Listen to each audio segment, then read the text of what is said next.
بسم اللہ الرحمن الرحیم۔ محترم ناظرین، السلام علیکم۔ ایک مرتبہ حضرت عیسیٰ بن مریم علیہ السلام کسی پہاڑ کی چوٹی سے گزر رہے تھے۔ اس وقت ابلیس ان کے پاس آیا اور اس نے ان سے کہا، روح اللہ، یہ بتاؤ کیا تمہارا خدا اس بات پر قادر ہے کہ اگر تم اس چوٹی سے نیچے گرو تو وہ تمہیں بچا سکتا ہے؟ حضرت عیسیٰ علیہ السلام نے کہا، جی ہاں، میرے رب کو یہ قدرت حاصل ہے۔ ابلیس نے کہا، یہ بات حق ہے اور آپ اپنے اس دعویٰ میں سچے ہیں تو آپ اپنے آپ کو اس پہاڑ کی چوٹی سے گرا دیں، میں دیکھتا ہوں کہ آپ کا رب آپ کو مرنے سے کیسے بچاتا ہے۔ حضرت عیسیٰ علیہ السلام نے محسوس کیا کہ شیطان لعین انہیں ناجائز وسوسہ میں مبتلا کرنا چاہتا ہے۔ انہوں نے اس سے کہا، لعین، کیا تو چاہتا ہے کہ میں اپنے رب کی آزمائش کروں؟ یہ علیحدہ بات ہے کہ مجھے اس بات کا یقین ہے کہ میرا خدا میری حفاظت کرے گا۔ اللہ کا ہر فرمان برحق ہے اور ہمیں اس میں شک کرنے کی کوئی گنجائش نہیں ہے، لیکن میں خدا کی آزمائش نہیں کرتا۔ کچھ دنوں بعد ابلیس ان کے پاس آیا اور ان سے کہا، عیسیٰ علیہ السلام، تم تو اللہ ہو کیونکہ تم مردے زندہ کرتے ہو اور غیب جانتے ہو اور لوگوں کو غیب کی خبریں دیتے ہو۔ حضرت عیسیٰ علیہ السلام نے اس کی بات کاٹتے ہوئے کہا، لعین، تو جھوٹ بکتا ہے، میں خدا کا مستجاب الدعوات بندہ ہوں۔ اللہ میری دعائیں قبول کرتا ہے اور اسی کے حکم سے مردے زندہ ہوتے ہیں، اور جہاں تک غیب کی باتوں کا تعلق ہے تو خدا مجھے غیب کی اطلاع دیتا ہے، میں لوگوں کو اس کی خبر دیتا ہوں۔ جب ابلیس نے دیکھا کہ عیسیٰ علیہ السلام اس کے جال میں پھنسنے پر آمادہ نہیں ہیں تو اس نے چیخ ماری اور ان کے سامنے سے بھاگ کھڑا ہوا۔ ابو نصر نشاپور کا ایک سلطان ہو گزرا ہے۔ ایک مرتبہ وہ لاؤ لشکر سمیت اپنے دارالحکومت میں داخل ہو رہا تھا کہ ایک مکان سے قاری کی آواز نے اسے چونکا دیا۔ ابو نصر قرآن سننے کے لیے رک گیا۔ قاری نے دلسوز آواز میں سورہ آل عمران کی آیت نمبر 26 کی تلاوت کی، جس کا ترجمہ یہ ہے، آپ کہہ دیں کہ اے اللہ، تو ہی مالک الملک ہے، تو جسے چاہے سلطنت عطا کرے اور جس سے چاہے سلطنت چھین لے، اور جسے چاہے عزت دے اور جسے چاہے ذلت دے، تمام بھلائی تیرے ہاتھ میں ہے، بے شک تو ہر چیز پر قدرت رکھتا ہے۔ اس آیت مجیدہ نے سلطان کے دل پر گہرا اثر کیا۔ وہ یہ آیت سن کر کانپ اٹھا، گھوڑے سے اترا اور رکوع کیا، پھر سجدہ بجا لایا۔ کچھ عرصہ بعد اس قاری کی وفات ہو گئی۔ اس کے ایک دوست نے خواب میں قاری کو دیکھا کہ خدا نے اسے جنت میں عظیم مقام عطا کیا ہے۔ اس نے قاری سے پوچھا کہ تجھے یہ مقام کس وجہ سے نصیب ہوا ہے؟ قاری نے جواب دیا، میں تو ایک بدکار اور گناہ گار انسان تھا، میرے نامہ اعمال میں کوئی خاص نیکیاں نہیں تھیں، مگر اس کے باوجود خدا نے مجھ پر خصوصی کرم کیا اور مجھے یہ مقام عطا کیا، اور خدا نے مجھ سے فرمایا، تو نے دنیا میں ایک سلطان کو ہماری عظمت یاد دلائی تھی، اس کی وجہ سے ہم آج تجھ پر رحم کر رہے ہیں اور تجھے بلند مقام عطا کرتے ہیں۔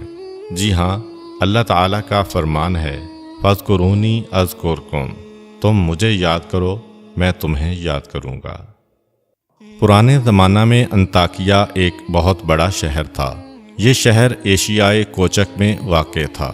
اس شہر کی لمبائی 12 میل تھی اور اس میں انسانوں کی ایک بھاری تعداد قیام پذیر تھی۔ انطاکیہ شہر کے لوگ گمراہ اور ظالم تھے۔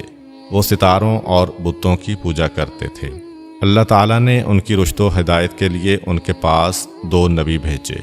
اہل شہر نے ان کی تکذیب کی تو ان کی تقویت کے لیے تیسرے رسول کو وہاں بھیجا گیا۔ چنانچہ تینوں انبیاء نے لوگوں کو خدا کے راستہ کی دعوت دی اور شہر کے گوشہ گوشہ میں انہوں نے تبلیغ دین کی، لوگوں کو توحید کی دعوت دی، معاد اور یوم قیامت سے آگاہ کیا اور انہیں عذاب خداوندی سے خبردار کیا۔ اہل شہر بڑے بدبخت تھے۔ 3 انبیاء کی مشترکہ تبلیغی کوششوں کا ان پر کوئی خاص اثر نہ ہوا اور پورے شہر میں صرف 40 افراد نے ہی دعوت حق کو قبول کیا۔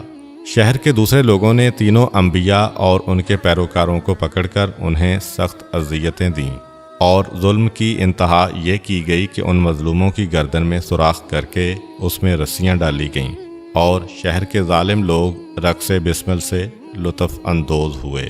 اس شہر میں ایک مرد مومن رہتا تھا جس کا نام حبیب النجار تھا۔ وہ ان انبیاء پر ایمان لایا تھا، لیکن وہ اپنے ایمان کو مخفی رکھتا تھا۔ وہ شہر میں بڑھئی کا کام کرتا تھا۔ اسے جو مزدوری ملتی تھی وہ اس کو 2 حصوں میں تقسیم کرتا تھا۔ ایک حصہ اپنے اہل خانہ کو کھلاتا تھا اور دوسرا حصہ غرباء و مساکین میں تقسیم کرتا تھا۔ جب حبیب النجار کو اس ظلم کا پتہ چلا تو انہوں نے اپنی قوم کو تبلیغ کرتے ہوئے کہا، اے میری قوم، ان رسولوں کی پیروی کرو، ان کی اتباع کرو جو تم سے کوئی اجر نہیں مانگتے اور وہ راہ راست پر ہیں، اور میں کیوں نہ اس ذات کی بندگی کروں جس نے مجھے پیدا کیا ہے اور جس کی طرف تم سب کو پلٹ کر جانا ہے۔ کیا میں اس ذات کے علاوہ کسی کو معبود بناؤں؟ جبکہ اگر خدائے رحمان مجھے ضرر پہنچانے کا ارادہ کر لے تو ان کی شفاعت مجھے کوئی فائدہ نہیں دے سکتی اور نہ وہ مجھے چھڑا سکتے ہیں۔ تب تو میں صریح گمراہی میں مبتلا ہو جاؤں گا۔ میں تو تمہارے پروردگار پر ایمان لے آیا ہوں، لہٰذا میری بات سن لو۔ کیا میں اسے چھوڑ کر دوسرے معبود بنا لوں؟ حالانکہ اگر خدائے رحمان مجھے کوئی نقصان پہنچانا چاہے تو نہ ان کی شفاعت میرے کسی کام آ سکتی ہے اور نہ وہ مجھے چھڑا ہی سکتے ہیں۔ اگر میں ایسا کروں تو میں واضح گمراہی میں مبتلا ہو جاؤں گا۔ میں تمہارے رب پر ایمان لے آیا، تم بھی میری بات مان لو۔ لیکن ظالم لوگوں نے ان کی بات پر کان نہ دھرے اور ان کی نصیحت سن کر خواب غفلت سے بیدار نہ ہوئے، بلکہ ظالم درندے یکدم اس پر ٹوٹ پڑے اور بیچارے کو اتنا مارا کہ اس کی آنتیں باہر نکل آئیں۔ پھر اس کا گلا دبا کر قتل کر دیا اور لاشا کو ایک کنویں میں ڈال کر اس میں مٹی ڈال دی گئی اور وہ کنواں اس کا مدفن بن گیا۔ بعض روایات کے مطابق ظالموں نے اسے پکڑ کر آری سے 2 حصوں میں تقسیم کیا تھا۔ ایک اور روایت میں مذکور ہے کہ لوگوں نے اس کی گردن میں سوراخ کیا اور اس میں رسی ڈالی اور پھر اسے صلیب پر چڑھا دیا، جہاں اس کی موت واقع ہوئی۔ حبیب النجار کو موت سے قبل انبیاء دکھائی دیے تو اس نے یہ آخری الفاظ کہے، میں تمہارے رب پر ایمان لایا ہوں، میرے گواہ رہنا۔ اس کے بعد اس کی روح قفس عنصری سے پرواز کر گئی۔ اللہ تعالیٰ نے اس کی قربانی کو قبول کیا اور اسے عظیم ثواب دیا۔ اس کی روح جیسے ہی جسم سے جدا ہوئی تو اسے جنت بھیج دیا گیا، جیسا کہ قرآن مجید بیان کرتا ہے۔ حبیب النجار کو نیک انجام مبارک ہو۔ امید کرتا ہوں کہ آپ کو آج کی ویڈیو اچھی لگی ہوگی۔ اگر آپ کو ہماری ویڈیو اچھی لگی ہے تو ویڈیو کو لائک کریں اور مزید اس طرح کی ویڈیوز دیکھنے کے لیے ہمارا چینل سبسکرائب کر لیں۔ ملتے ہیں نیکسٹ ویڈیو میں، اجازت دیجیے، اللہ حافظ۔